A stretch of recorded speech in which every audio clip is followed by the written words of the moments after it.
In more news, we take an in-depth look into a cold case in the Tri-States that has been unsolved since January 2019. Reporter Hayden Donaldson looks into the case of the late Dennis Green of Quincy.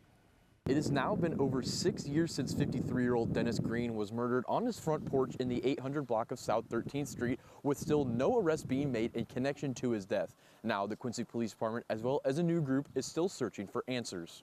January 5th, 2019 was a typical day for Dennis Green, his wife Amy, and their 3-year-old daughter at the time, according to his wife. Amy declined an on-camera interview, but she spoke with us over the phone about her husband. The two got married in September of 2017, and Green described him as a very fun and funny guy, a family man, and someone who everyone wanted to be around because he was always smiling. The family had just gone to dinner to celebrate a relative's birthday before Dennis went off to do what he loved the most, being a DJ at a local bar. He put his daughter to bed and said goodnight to his wife Amy before taking off. Later, when Dennis got back from his job in the early morning hours of Sunday, January 6th, he was shot in cold blood on his porch where he died. Lead investigator on the case, Sergeant Adam Gibson with the Quincy Police Department, says they are still actively searching for answers. The investigation has continued since then. Several people have been interviewed.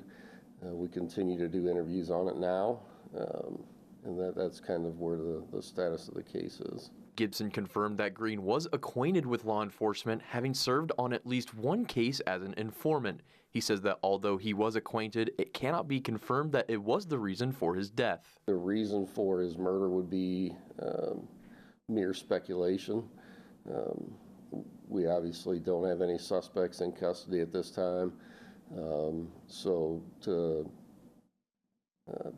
be able to render an opinion as to why he was murdered just wouldn't be appropriate, before we're able to actually talk to the people that might have been responsible. Along with QPD, a new group in town is helping the police department on cold cases like Green's. The Friends of Justice program was started in October to offer monetary donations to those who have leads or information about cold cases in Quincy. Friends of Justice CEO Jack Miller says, to him, cold cases are never considered cold. It's not forgotten, and a lot of cold cases people assume is old and forgot about.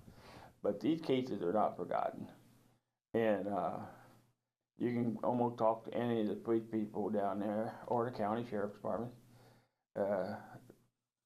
Cold cases are something going on. Miller says the donation for leads in Green's case is now up to $10,000 as of November, and he says the donation will continue to grow as more money comes in the mail. He says the team, which consists of him, Barry Shane, and Kurt Kelty, only does it to seek justice for the families. I don't mind doing it. Barry don't mind doing it. We didn't know each other until this happened. Kurt don't mind doing it. This is Kurt's facilities that we use. Like I said, we spend no money on anything except for toner, copy paper. I mean, we don't get nothing for doing this. Green described the night of her husband's murder to us. She says she woke up to what sounded like a car crash, and when she got out of bed, saw her husband's car parked where it usually was. It was then that she walked out and saw her husband dead from a gunshot on their front porch. She says she prays for justice in the murder and is hoping that her husband's killers are found soon. Reporting in Quincy, I'm Hayden Donaldson.